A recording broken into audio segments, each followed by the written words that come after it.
Muy buenos días para todos. ¿Cómo están hoy? ¿Mucha natilla, muchos buñuelos o todavía no? ¿Alguien le falta para orar? ¿Cómo va esa Navidad? ¿Bien? Bueno, vamos a iniciar la palabra del Señor. Me pidieron que hablara de una temática que vienen trabajando y hoy me corresponde el Evangelio de Mateo, capítulo 11, versículo 2 al versículo 11. Pero más allá del contexto navideño en el que estamos, me gustaría hacer una aplicación personal de este pasaje. Porque este pasaje refleja uno de los momentos más particulares de mi vida. Hace unos años atrás el Señor me permitió entrar a una universidad a estudiar teología. Y yo venía de un contexto de estudio junto con Jairo muy devocional, es decir, uno estudia para volverse más espiritual, para conocer más, para tener más revelación, para tener todo esto. Pero entro a una universidad donde pareciera ser que todo eso no existe. Y arranco con áreas como, por ejemplo, filosofía de la religión. Y entonces comienzo a estudiar filósofos y yo decía, Señor, esto no es de Dios, estoy mirando otras cosas. Yo pensé que iba a arrancar de una vez a profundidad la Biblia, idiomas bíblicos, y arranco con eso. Después comenzamos a hablar de historia eclesiástica y comienzo a mirar y a desnudar toda la historia de la iglesia desde sus inicios hasta la fecha de hoy. Y comienzo a confrontarme con muchas cosas y eso comienza a generar en mí una duda. Pero yo era pastor y tenía que predicar. Y muchas veces predicaba, perdón que les hable así como amigos y les diga mis temores y mis errores, pero como pastor a veces predicaba y después de predicar comenzaba a cuestionar, ¿será que lo que yo dije sí era verdad? ¿Será que yo dije verdad? ¿O estoy diciendo cosas solamente para la iglesia pero creo otras cosas? Y les digo esto porque desafortunadamente creo que todos nos hemos sentido mal en algún momento de nuestras vidas porque hemos dudado del Señor. Y claro, no faltará el religioso que diga, jamás he dudado de Dios en mi corazón. Nunca, pastor. Bueno, pues tú que eres tan perfecto, ahorita te pedimos que pases y ores por nosotros que sí hemos dudado. Siendo sinceros aquí, ¿cuántos alguna vez hemos dudado de Dios? Todos. Y no solamente dudamos con pensamiento, no solamente dudamos con las palabras o con los contextos teológicos o con las doctrinas. Dudamos cuando sentimos que la iglesia ya no es necesaria, por ejemplo. Cuando sentimos que podemos congregarnos cada que queremos o cada que podemos. Cuando hacemos de la iglesia parte de nuestra agenda opcional de vida. Eso es dudar. Y no entendemos que la iglesia debería ser un centro y parte de nuestras prioridades, no porque aquí es el lugar donde nos encontramos con Dios, sino porque este es el lugar donde crecemos espiritualmente como comunidad. Todos hemos dudado. Y precisamente el texto que vamos a hablar hoy habla precisamente, para mí, una de las dudas más increíbles de la historia bíblica. Antes de Jesús, se levanta un profeta llamado Juan el Bautista que comienza a proclamar que viene un Mesías, que viene un rey, que viene y que Él es el que prepara el camino del Señor. Pero ante la crisis, ante la cárcel, ante la inminente muerte, Juan duda. Y en el capítulo 11 del Evangelio de Mateo, versículo 2, dice de la siguiente forma: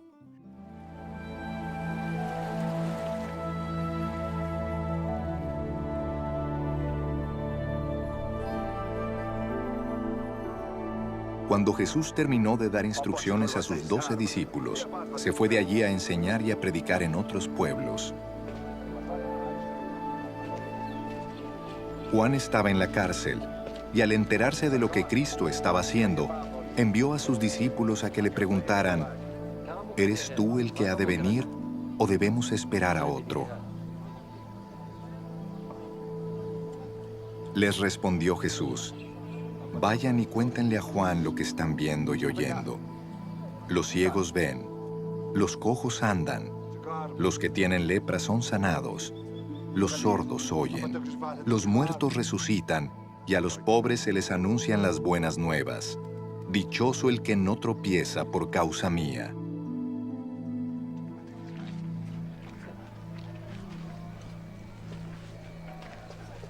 Mientras se iban los discípulos de Juan, Jesús comenzó a hablarle a la multitud acerca de Juan. ¿Qué salieron a ver al desierto? ¿Una caña sacudida por el viento? Si no, ¿qué salieron a ver?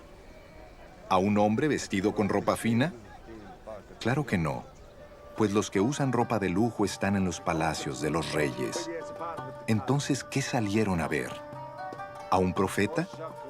Sí, les digo, y más que profeta. Este es de quien está escrito, yo estoy por enviar a mi mensajero delante de ti, el cual preparará tu camino. Les aseguro que entre los mortales no se ha levantado nadie más grande que Juan el Bautista. Sin embargo, el más pequeño en el reino de los cielos es más grande que él. Juan el Bautista, quien estaba en prisión, oyó acerca de todas las cosas que Jesús o que el Mesías hacía. Entonces envió a sus discípulos para que le preguntaran a Jesús, ¿eres tú el Mesías a quien hemos esperado o debemos seguir buscando a otro? Estoy seguro que si alguien en un contexto como el que tenemos hoy en día de cristianos llega a decir esto, estoy seguro que a Juan mínimo lo sacamos de la iglesia. Les voy a explicar por qué. Juan es llamado el profeta, el que viene a anunciar el camino del Mesías, el que viene a decir, viene uno mayor que yo y este va a tener que hacer cosas que ninguno de ustedes ha podido ver. Viene realmente el Mesías que va a traer el reino de Dios a la tierra. Pero en medio de la crisis comienza a dudar. Y aquí es donde yo quiero que volvamos a esta charla no tan navideña, pero es una charla para nuestros corazones. ¿Cuántas veces se nos cae ese Dios idealizado que tenemos en la cabeza? Porque lo que le pedíamos no se da. Lo que esperábamos no llegó. Lo que confiábamos nos defraudó. Porque en determinado momento nuestras vidas se desestabilizan y todo lo que nosotros vivimos se desmorona. Y yo le hago una pregunta. ¿Algo así similar le ha pasado a usted este año? ¿Cuántos de nosotros hemos venido orando al Señor, pidiéndole por algo, escuchando algo, reclamando una promesa de Dios y no se cumple?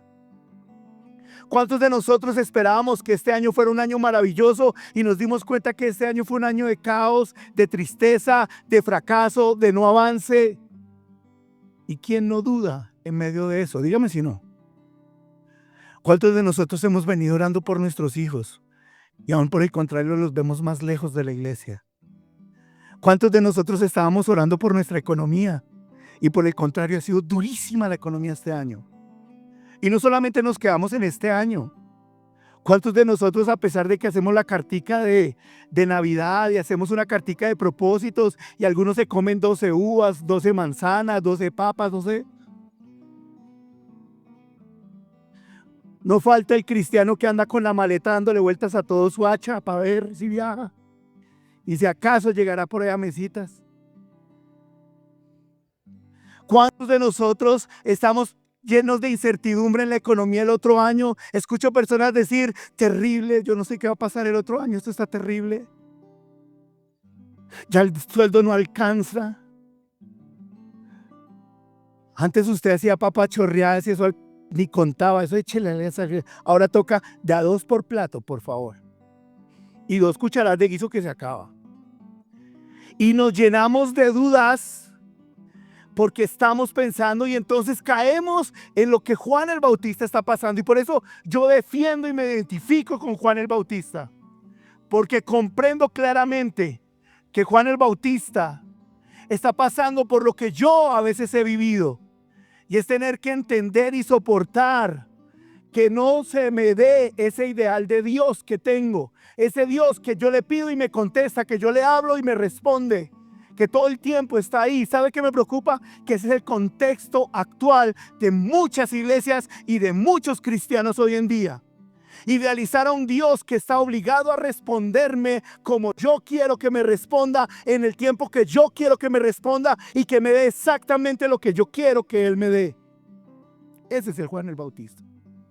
Y si tú lees el capítulo 3 de Mateo, te vas a dar cuenta que el Jesús que predicaba Juan es muy distinto al Jesús del que le pregunta Juan con sus discípulos. Porque en el capítulo 3 habla de un Jesús guerrero, poderoso, fuerte, que va a venir a acabar con todo, que va a venir a establecer un nuevo orden. Y de repente Juan se da cuenta que el Jesús, el Mesías, se la pasa comiendo con ricos rechazados, sanando leprosos, cargando niños, y seguramente duda. Porque para mí el primer principio de este texto, o el primer principio para aplicar hoy, y que me parece vital, es entender que debemos quitar de nosotros ese mito de la fe perfecta. Y aquí viene algo que yo quiero dejarte para tu corazón. Si aprendes esto, valió la pena estos minutos de predicación. Y es que entiendas que dudar no es tener un problema espiritual. Tenemos que desmontar eso que se nos enseñó por años. Yo recuerdo que alguna vez hablé en mi crisis pastoral y académica con un pastor y me dijo, lo que pasa es que tú te estás dejando poseer por demonios. Necesitas una liberación. Y aplicamos textos bíblicos. No, la mucha letra mata. No, yo me sentí enchuquizado. Pero ¿sabes una cosa? Nosotros podemos permitir la duda. Es más, para mí, alguien que es espiritual y comienza a dudar, está haciendo un buen ejercicio de su espiritualidad. Por eso debemos venir a la iglesia, porque aquí esas dudas se disipan con la enseñanza de la palabra de Dios. Así que yo quiero que desmontes eso de que dudar es un problema. El problema es a quién acudes dentro de la duda. Y eso es lo que hizo Juan. Juan, en lugar de amargarse, en lugar de decir, bueno, muchachos, vamos a buscar otro Mesías, porque creo que este como que no es. En lugar de ir a TikTok a mirar a alguno de esos maestros de teología que hay en TikTok que todos seguimos, en lugar de ir a mirar esas predicaciones que a veces nos emocionan, pero que no tienen ningún contexto bíblico ni contenido profundo para nuestra espiritualidad, en lugar de decir, ¿sabe qué? Yo como que la embarré, muchachos, ese ministerio como que fracasó.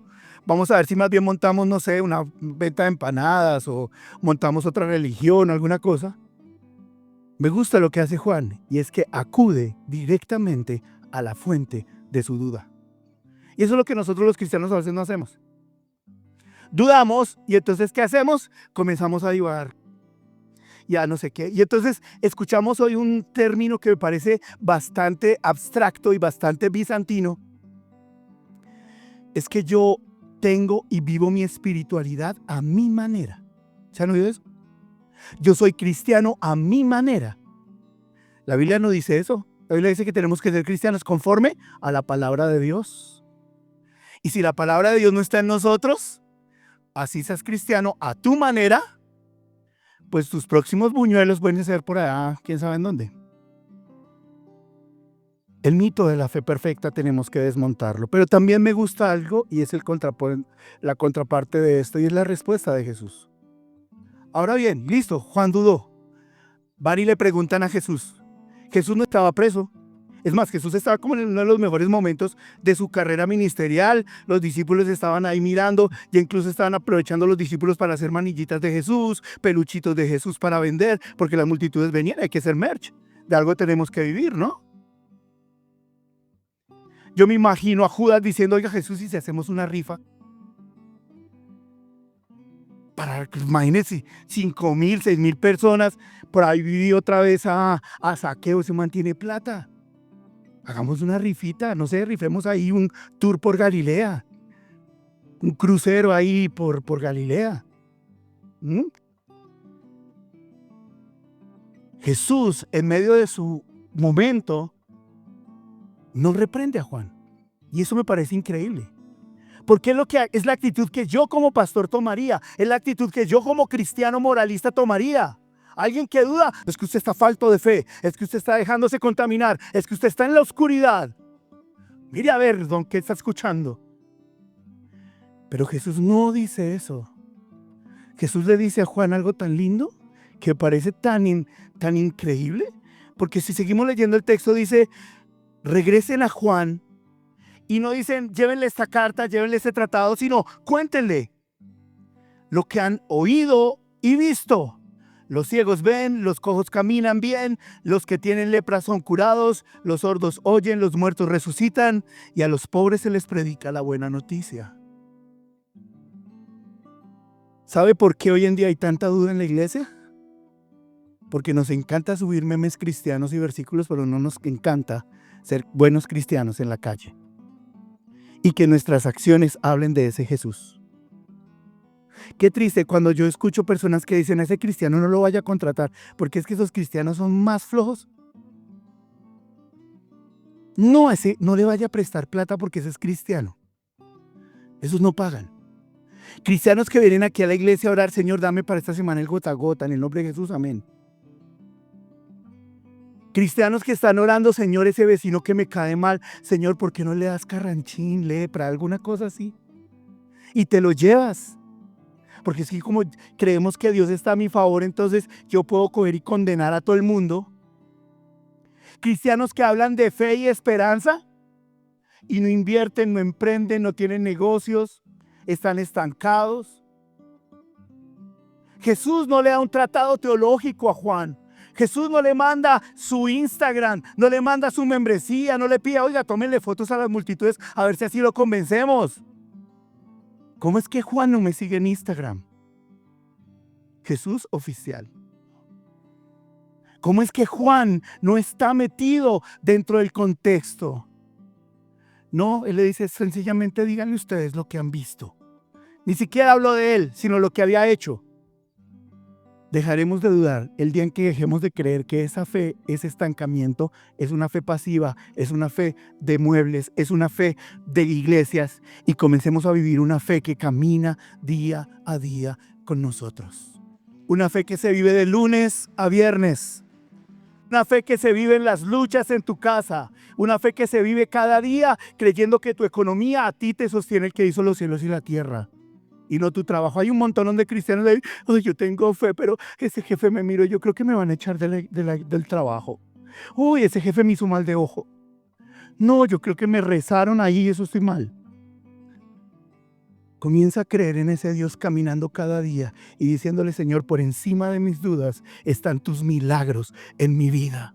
Están tus milagros en mi familia. Están tus milagros en mi casa.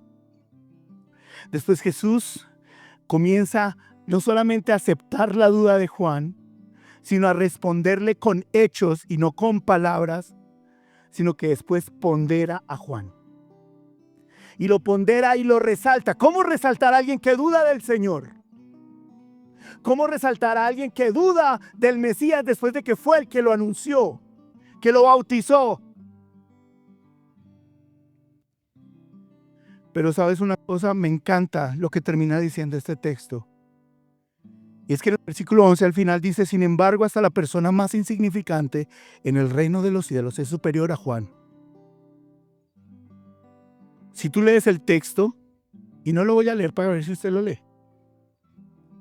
Si usted lee el texto, se va a dar cuenta que Jesús no habló mal de Juan, sino que aceptó su duda, lo recogió con su duda y lo exaltó en medio de su duda.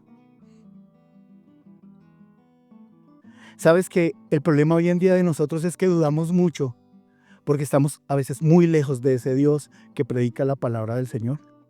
Tenemos un Dios idealizado, tenemos una fe idealizada, Tenemos una iglesia alternativa hoy en día, donde el compromiso de estar en la iglesia es opcional, como les decía hace unos minutos, y donde sencillamente todos estamos pensando que la fe hoy en día es relativa. Es triste que encontramos personas, aún cristianas, posteando, el Señor es mi pastor, nada me faltará, y después colocan el Principito. Y eso está en un salmo. O colocan frases del Principito y le ponen una cita bíblica, y la gente se las cree. Estamos en una espiritualidad donde todo el mundo cree que es espiritual porque postea mensajes lindos y positivos, y no estoy diciendo que no lo hagas. Estamos en una fe relativa llena de máscaras como los filtros que nos ponemos para las fotos que nos tomamos, y no está mal hacer eso. Estamos en un tiempo donde la fe termina siendo sencillamente un contexto de mi emocionalidad, y aquí es donde termina esta enseñanza. Hemos vuelto y hemos vivido una gran fe basada en las emociones. Por eso hay personas que dicen, no, la verdad yo no sentí ni cosquillitas en la iglesia. Por tanto, el culto no estuvo bueno. Vino un pastor y en vez de darnos un mensajito navideño para echar buñuelito y natilla, nos habló fue de la fe. ¡Qué regaño! ¿Sabes? El problema de la fe es que la fe que predicaba Jesús y la fe de la palabra es una fe incómoda. Porque Juan no le está pasando bien. Porque Juan tiene todo el derecho a dudar. ¿Cómo es posible que el pago por predicar al Mesías es un pago hecho para terminar en la cárcel y posteriormente terminar decapitado? ¿Qué pasaría si lo que tú le estás pidiendo al Señor ahí en tu cartica o no sé, en tus peticiones mentales o no sé, no se diera el próximo año? ¿Qué pasaría si el otro año no se cumplen todos los sueños que quieres? Hablar inglés, francés, chino, mandarín, bajar de peso, ir al gimnasio, si sea visita. ¿Qué pasaría si la economía no es lo que te estás esperando el próximo año? ¿Dejarías de creer en el Señor o le mandarías una carta igual que Juan? Señor, ¿eres tú o esperamos otra religión? ¿Será que estoy en una iglesia equivocada y me cambio de iglesia? Yo les quiero decir, y con esto quiero terminar,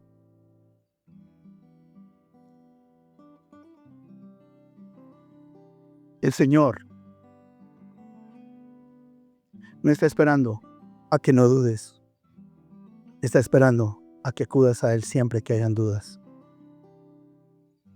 Y en medio de nuestras dudas tenemos que creer y entender que el Señor seguirá siendo fiel cada mañana.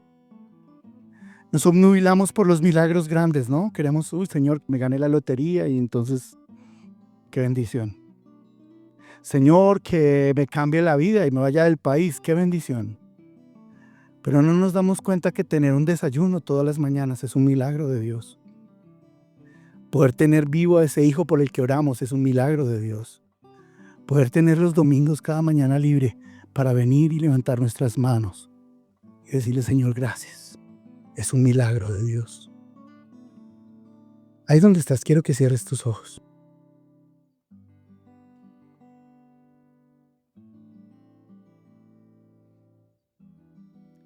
Y quiero que hagas una oración.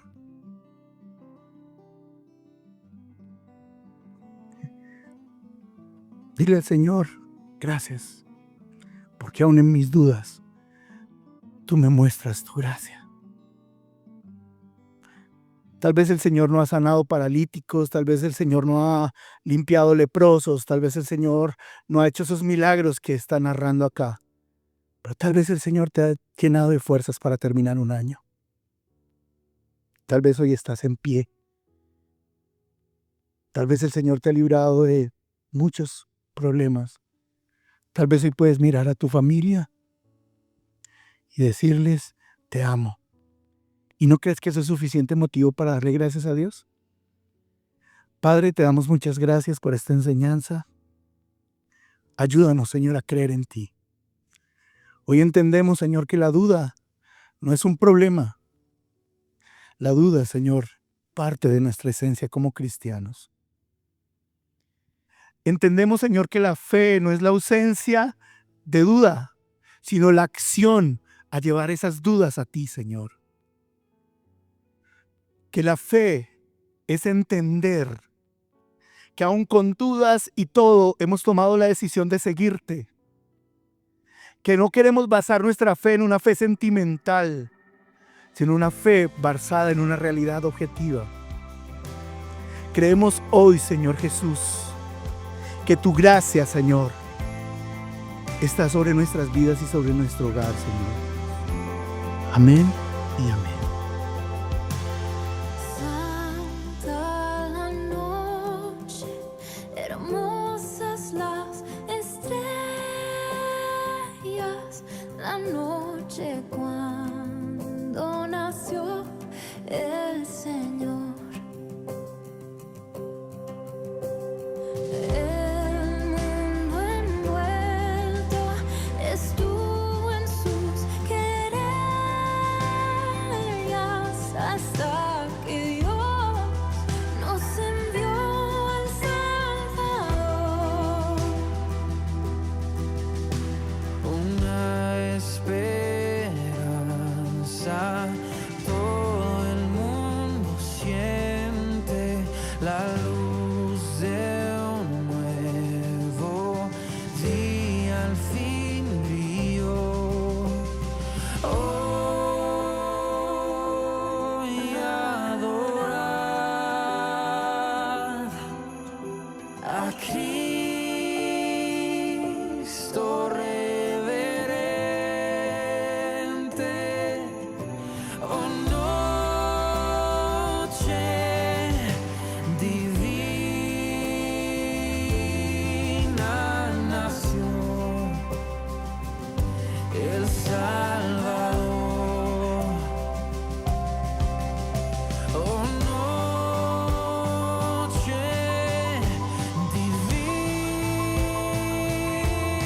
divina, nació el Salvador.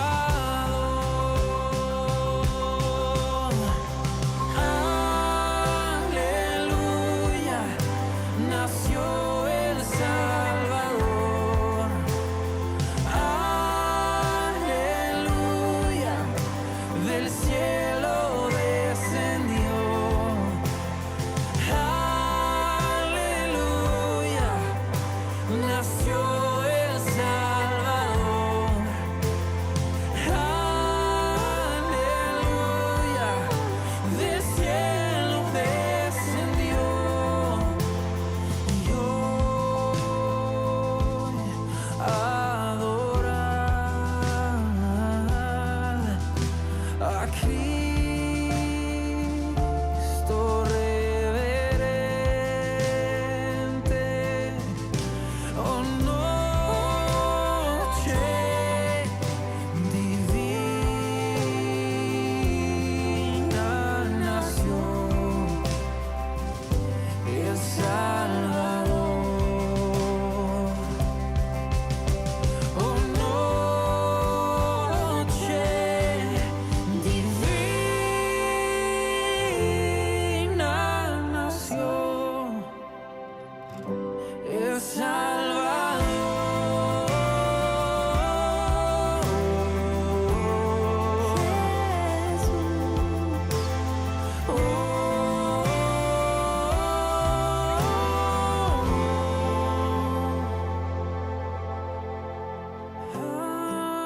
Aleluya, nació el Salvador. Aleluya, del cielo descendió.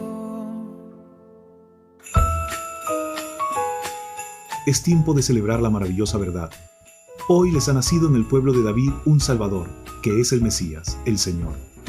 Feliz Navidad les desea la comunidad cristiana de crecimiento integral. Al mundo paz, nació Jesús, nació ya nuestro Rey.